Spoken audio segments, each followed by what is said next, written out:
খোলা, উদ্বোধন করা, সূচনা করা, শুরু করা ইত্যাদি। আল্লাহ রাব্বুল আলামিন এই সূরাটা তার হাবিবের উপরে এমনভাবে নাযিল করলেন। আল্লাহ তাআলা সৈয়দ রাহমাতুল্লাহি আলাইহি তার ইতনার মধ্যে সূরা ফাতিহার নাম উল্লেখ করেছেন। কয়টি? 24টি নাম উল্লেখ করেছেন। সূরা ফাতিহার নাম ফাতিহাতুল কিতাব, সূরা ফাতিহার নাম উম্মুল কিতাব, সূরা ফাতিহার নাম হচ্ছে শিফা, আরো হেদায়েতকে আল্লাহ রাব্বুল আলামিন। সূরা ফাতিহার নাম সূরাতুদ দোয়া, দোয়ার সূরা, দোয়া করার সূরা। সূরা ফাতিহার নাম সূরাতুশ শুকর, শুকরিয়া আদায় করার সূরা। সূরাতুল ফাতিহার নাম সূরাতুস সালাম, সূরাতুল ফাতিহার নাম সূরাতুন নূর, সূরাতুর রাহমা, সূরাতুল হাম, সূরাতুল রুকিয়া, সূরাতুশ শাফিয়া। রুকিয়া শব্দটা ঝাড়ফুঁক। রুকিয়া মানে কি? ঝাড়ফুঁকের সূরা। বলে সুবহানাল্লাহ, সুবহানাল্লাহ। এই সূরা হচ্ছে এমন একটা সূরা, আল্লাহ তাআলা সৈয়দ রাহমাতুল্লাহি আলাইহি বলেছেন, সূরাতুল ফাতিহার প্রত্যেকটা হরফের মধ্যে আল্লাহ রাব্বুল আলামিন ৭০টি রোগের শিফা দিয়েছেন। করে আল্লাহু আকবার। আপনার সর্বশরীরের মধ্যে যতগুলো রোগ রয়েছে, যদি এই সূরাটা পড়ে আপনি দেন, ভালো করে দেবেন কে? আল্লাহ রাব্বুল আলামিন ভালো করে দেবেন। শিফা সূরা এমন একটা সূরা, সহিহ বুখারীর মধ্যে বর্ণনা করা হয়েছে, আবু সাঈদ মুআল্লা রাদিয়াল্লাহু তাআলা সাহাবা, তিনি নামাজ পড়তেছিলেন, ফরজ নামাজ। কি নামাজ? ফরজ নামাজ আদায় করতেছিলেন। নবী করিম সাল্লাল্লাহু আলাইহি ওয়াসাল্লাম ডাকতে বললেন, আবু সাঈদ, আমার নিকটে এখানে তুমি চলে আসো। হযরতে আবু সাঈদ মুআল্লা রাদিয়াল্লাহু তাআলা তিনি ফরজ নামাজটা আদায় করলেন। নামাজটা শেষ করে রাসূলের দরবারে তিনি কাছে চলে গেলেন। ডাকতে বললেন, ইয়া রাসূলুল্লাহ, ইয়া হাবিবাল্লাহ, লাব্বাইকা ইয়া রাসূলুল্লাহ, আমি হাজির।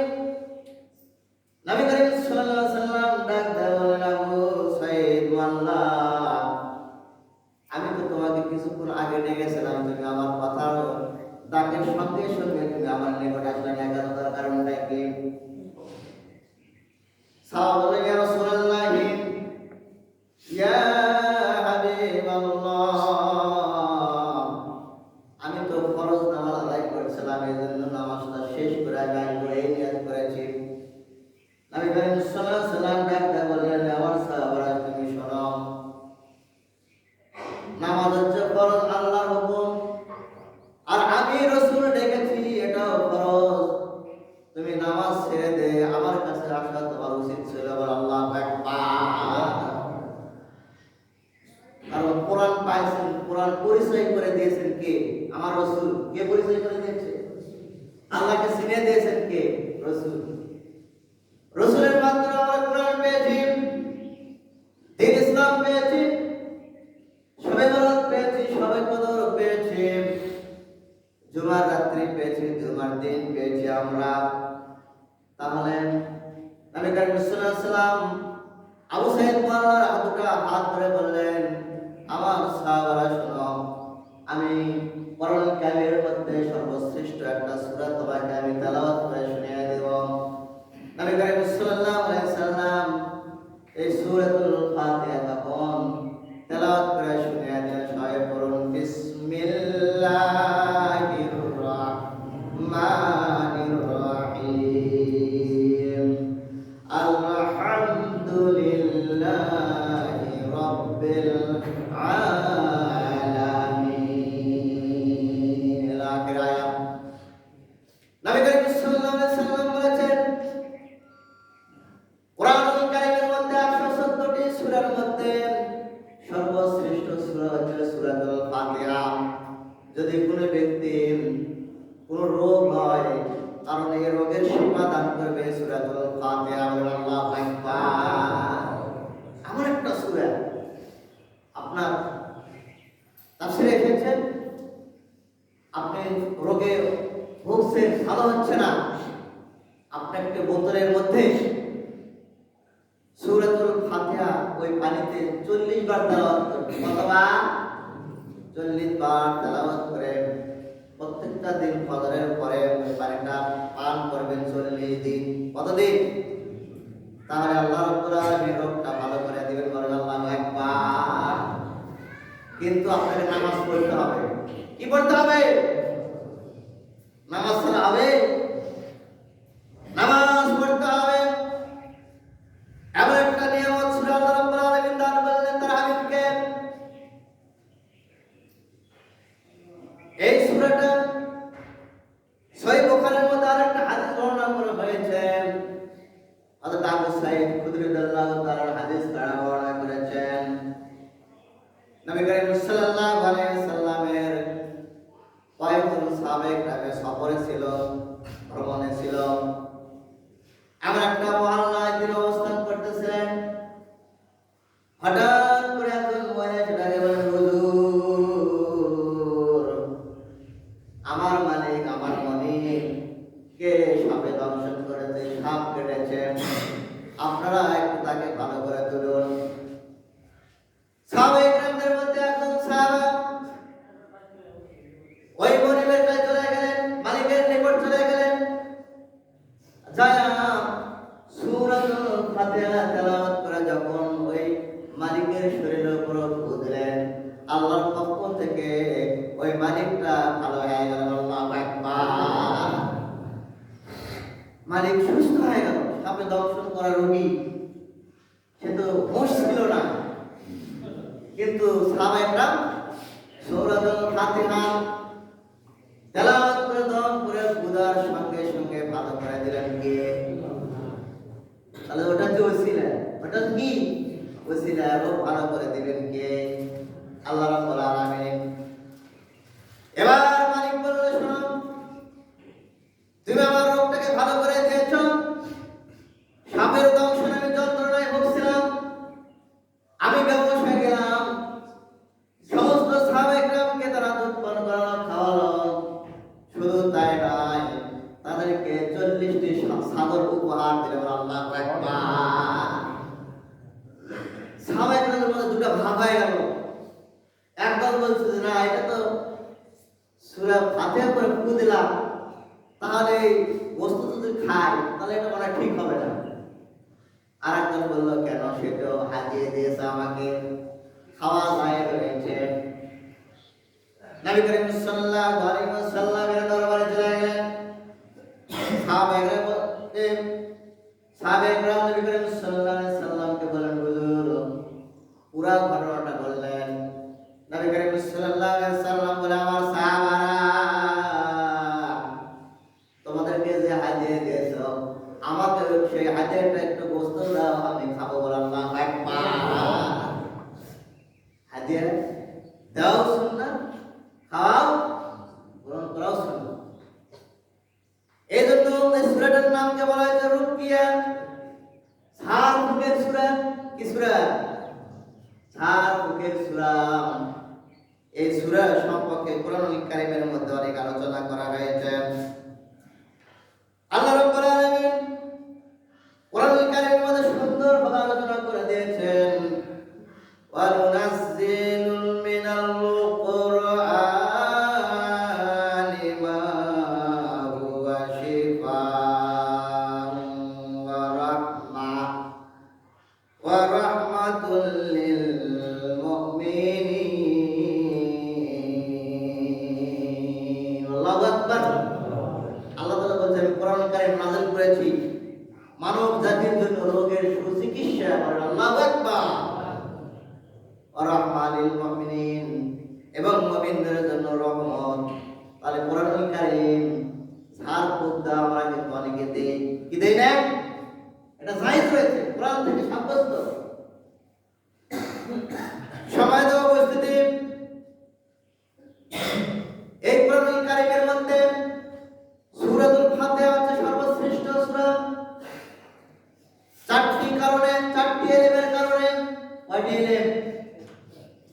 চারটি এলেমের কারণে এই সূরাটা সর্বশ্রেষ্ঠ বলা হয়েছে। চারটি এলেমের কারণে আল্লাহ রাব্বুল আলামিন এই সূরার মধ্যে চারটি এলেম দিয়েছেন। কয়টি এলেম? চারটি এলেম দিয়েছেন। শরীয়তের এলেম দিয়েছেন। শরীয়ত মানে নিয়ম কানুন বিধিবিধান, কোরআন সুন্নাহ নিয়ম কানুন, এটা হচ্ছে শরীয়ত। দুই নম্বর হচ্ছে তরিকত। তরিকত মানে পথ বা রাস্তা, ইহদিনাস সিরাতাল মুস্তাকিম। এক নম্বর শরীয়তের এলেম, দুই নম্বর হচ্ছে তরিকতের এলেম, তিন নম্বর হচ্ছে হাকিকতের এলেম, চার নম্বর হচ্ছে মারিফতের এলেম। এমন ভাবে কোরআন কারীমের সামারি এই সূরাতুল ফাতিহার মধ্যে দিয়েছে, যে ব্যক্তি সূরাতুল ফাতিহা একবার তেলাওয়াত করবে সেজন্য কোরআন কারীম তেলাওয়াত করলে যে সওয়াব, সেই সওয়াব দেবেন কে? আল্লাহ রাব্বুল আলামিন। পূর্বে কোন নবী রাসূলকে এমন একটা গুরুত্বপূর্ণ সূরা কখনো দেওয়া হয়নি। তাহলে এই সূরা এত গুরুত্বপূর্ণ কেন? যে এই সূরাটা না তেলাওয়াত করলে নামাজ হবে না। কি হবে না? নামাজ হবে না। 7টি আয়াত তেলাওয়াত করতে হবে। তাহলে 4টি এলেম দিয়েছে সূরার মধ্যে, শরীয়ত, তরিকত, হাকিকত আর মারিফত। যেমন একটা দৃষ্টান্ত, আপনি যদি নবী করিম সাল্লাল্লাহু আলাইহি ওয়াসাল্লামের রওজা মুবারকে জিয়ারত করতে যান, তাহলে কি আপনি এমনি এমনি যাইতে পারবেন? এমনি এমনি কিন্তু যাইতে আপনি পারবেন না। আপনাকে পাসপোর্ট করতে হবে, ভিসা করতে হবে, টিকিট করতে হবে, প্রসেসিং সিস্টেম নিয়ম নীতি চালু করে এরপর টিকিট কেটে আপনাকে প্লেনে উঠতে হবে।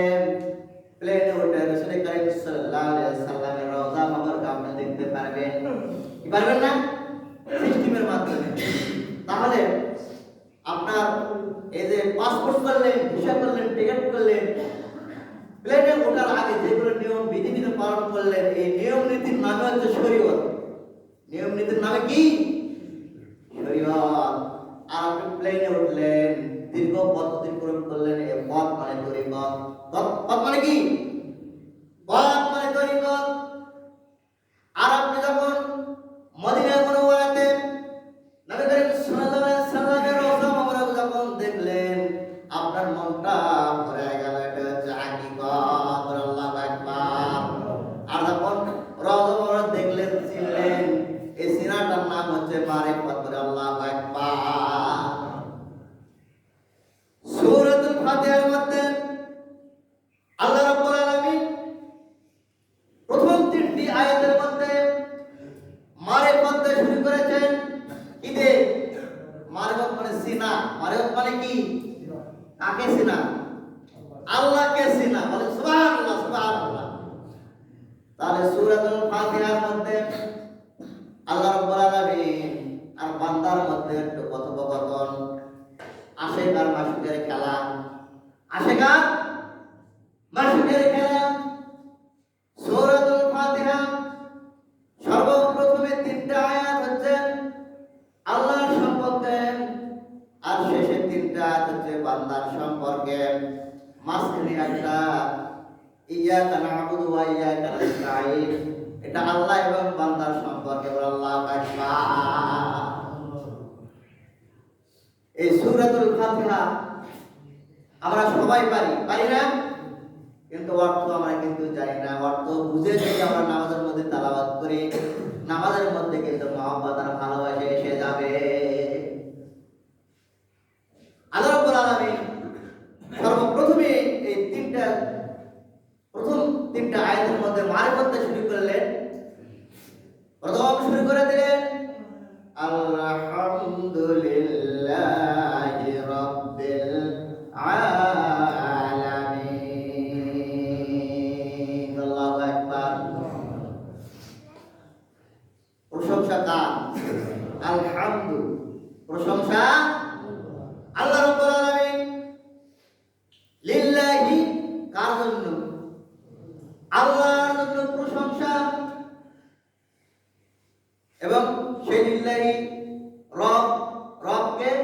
রব্বিল আলামিন, যিনি সারা জগতের রব। করে আল্লাহু আকবার। বান্দা যখন নামাজে দাঁড়িয়ে সূরাতুল ফাতিহা তেলাওয়াত শুরু করে দেন, আল্লাহ রাব্বুল আলামিন তেলাওয়াত শুনেন না? শুনেন কিনা? আমরা যখন তেলাওয়াত করি, জমিনে তেলাওয়াত হয়, আর আরশে আজিম থেকে আল্লাহ রাব্বুল আলামিন তার অ্যানসার দিয়ে দেয়। আল্লাহু আকবার। বান্দা তেলাওয়াত করে অ্যানসার দেয় কে? উত্তর দেয় কে? আল্লাহ রাব্বুল আলামিন অ্যানসার দেয়। বান্দা যখন বলে আলহামদুলিল্লাহি রাব্বিল আলামিন, আল্লাহ রাব্বুল আলামিন ডাক দেয়, বান্দা তুমি যে আমার প্রশংসা করছো, আমি তোমার কথার অ্যানসারটা আমি আরশে আজিম থেকে দিচ্ছি। বান্দা সমস্ত পৃথিবীর মাখলুককে ডেকে বলেন, ফেরেশতাকুলকে ডেকে বলেন, আমার বান্দা দেখো আমার জন্য প্রশংসা করছে। বলে আল্লাহু আকবার। খুশি হন কে? আলহামদুলিল্লাহি রাব্বিল আলামিন এটা বলার সঙ্গে সঙ্গে এই জমিনে তেলাওয়াত হয়, আর আল্লাহ রাব্বুল আলামিন তার উত্তরটা দিয়ে দেন। বলেন আল্লাহু আকবার। 2 নম্বর আয়াত যখন শুরু করে দিলাম, আর রহমানির রহিম, আল্লাহ রাব্বুল আলামিন ডাকতে বলে, বান্দা আমার বান্দা দেখো আমার গুণ কীর্তন করতেছে। বলে আল্লাহু আকবার। তাহলে আপনি তেলাওয়াত করতেছেন, অ্যানসার দিচ্ছেন কে? যখন আপনি এর অর্থটা বুঝবেন, এর মর্মার্থ যখন বুঝবেন যে আল্লাহ রাব্বুল কি বলছেন এখানে, তখন আপনার নামাজের মধ্যে আপনার মধ্যে আল্লাহ তাআলার মধ্যে সম্পর্ক বেড়ে যাবে না? ভালোবাসা বেড়ে যাবে। এরপরে যখন বান্দা বলবে মালিকি ইয়াউমিদ্দিন, আল্লাহ রাব্বুল আলামিন ডাক দেবে, বান্দা তুমি আমার শ্রেষ্ঠত্ব মহত্ব বর্ণনা করছো। আল্লাহু আকবার। বান্দা যখন আল্লাহ তাআলার প্রশংসা করে, বান্দা যখন আল্লাহ তাআলার গুণ কীর্তন করে, বান্দা যখন আল্লাহ রাব্বুল আলামিনের শ্রেষ্ঠত্ব বর্ণনা করে, খুশি হন কে? আল্লাহ রাব্বুল আলামিন খুশি হন। এই 3টা আয়াতটা হলো আল্লাহর পরিচয়। কার পরিচয়? আল্লাহ রাব্বুল আলামিনের পরিচয়। কারণ আল্লাহ রাব্বুল আলামিনের পরিচয় সিনাই হচ্ছে মারিফাত। কারণ আল্লাহকে যদি না আসে তাহলে কি তার ইবাদত করতে পারবো? আল্লাহকে আগে চিনতে হবে, আগে বুঝতে হবে। এরপরে 4 নম্বরে আয়াতে আল্লাহ রাব্বুল আলামিন যখন আমরা 3টে আয়াত তেলাওয়াত করার পর 4 নম্বর আয়াত যখন আমরা তেলাওয়াত করি, ইয়্যাকা না'বুদু ওয়া ইয়্যাকা নাস্তাঈন। আল্লাহু আকবার। ইবাদত ইয়্যাকা না'বুদু, কার ইবাদত? এই যে এটা হচ্ছে শরীয়ত। ইবাদত হবে কোরআন সুন্নাহর আলোকে। কার আলোকে? আপনি নামাজ পড়বেন নিয়ম নীতির মাধ্যমে, আপনি রোজা রাখবেন, হজ করবেন, যাকাত দিবেন, যে কোনো কাজ করবেন ইয়্যাকা না'বুদু, যখন সমস্ত ইবাদত বন্দেগী, এটাই হচ্ছে শরীয়ত। বলে আল্লাহু আকবার। শরীয়ত হচ্ছে নিয়ম নীতি বিধিবিধান, নিয়ম নীতি বিধিবিধান। এরপরে ইয়্যাকা না'বুদু বলার পর ওয়া ইয়্যাকা নাস্তাঈন, সাহায্য কে কার নিকট চাওয়া হচ্ছে? নাস্তাঈন, আপনার উপরে একমাত্র আপনার নিকট সাহায্য প্রার্থনা করছি। এই যে যার নিকট আপনি সাহায্য প্রার্থনা করছেন, এটাই হচ্ছে হাকিকত। করে আল্লাহু আকবার।